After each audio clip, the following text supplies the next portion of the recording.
കഴിഞ്ഞ ദിവസം റോഡിലൂടെ സഞ്ചരിക്കുന്ന വാഹനത്തിൽ സ്വിമ്മിംഗ് പൂൾ ഉണ്ടാക്കി യാത്ര ചെയ്തതിന് വ്ളോഗർ സഞ്ജു ടെക്കിക്കും സംഘത്തിനുമെതിരായി കർശന നടപടിയുണ്ടായിരുന്നു.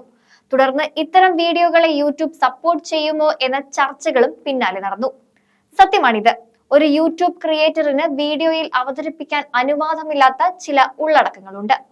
ഇത്തരം കാര്യങ്ങൾ ശ്രദ്ധിക്കാതിരുന്നാൽ സ്ട്രൈക്ക് ലഭിക്കാനിടയുണ്ട്. 90 ദിവസത്തിനുള്ളിൽ 3 സ്ട്രൈക്കുകൾ വരെ ലഭിച്ചാൽ യൂട്യൂബ് ചാനൽ ഇല്ലാതായേക്കും. നിശ്ചിത സമയപരിധിക്കുള്ളിലെ സ്ട്രൈക്കുകളുടെ എണ്ണം അനുസരിച്ചാണ് പരിമിതികളെ നേരിടേണ്ടി വരിക. ചില സമയത്ത് ഗുരുതരമായ സ്ട്രൈക്കുകൾ ഉണ്ടായില്ലെങ്കിലും ചാനൽ അവസാനിപ്പിക്കേണ്ടി വന്നേക്കാം. ഔദ്യോഗിക തലത്തിലുള്ള ഇടപെടലുകളും വീഡിയോകൾ നിയന്ത്രിക്കുന്നതിന് കാരണമാകാറുണ്ട്. ആദ്യത്തെ സ്ട്രൈക്ക് ലഭിക്കുക വീഡിയോകൾ, ലൈവ് സ്ട്രീമുകൾ എന്നിവ അപ്ലോഡ് ചെയ്യുന്നതിന് ഒരാഴ്ചത്തെ നിയന്ത്രണം വരുത്തിക്കൊണ്ടാണ്. രണ്ടാമത്തെ സ്ട്രൈക്ക് ലഭിക്കുക കണ്ടന്റ് അപ്ലോഡ് ചെയ്യുന്നതിന് 2 ആഴ്ചത്തെ നിയന്ത്രണം വരുത്തിയാകും. 90 ദിവസത്തിനുള്ളിൽ 3ാമത്തെ സ്ട്രൈക്ക് ലഭിച്ചാൽ ചാനൽ അവസാനിപ്പിക്കേണ്ടി വരും.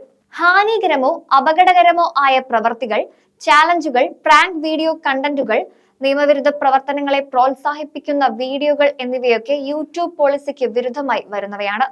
ഡ്രൈവർക്കോ മറ്റുള്ളവർക്കോ ഗുരുതരമായ പരിക്ക്, മരണം എന്നിവ ഉണ്ടാകാൻ തക്ക വിധത്തിൽ മോട്ടോർ വാഹനം ഉപയോഗിക്കുന്നതും ഇക്കൂട്ടത്തിൽപ്പെടും. കുട്ടികളെ ഉപദ്രവിക്കൽ, ലൈംഗികത, നഗ്നത, സ്വയം ഉപദ്രവിക്കൽ എന്നിവ പ്രോത്സാഹിപ്പിക്കുന്ന ഉള്ളടക്കങ്ങളും യൂട്യൂബ് നിരോധിച്ചിട്ടുണ്ട്.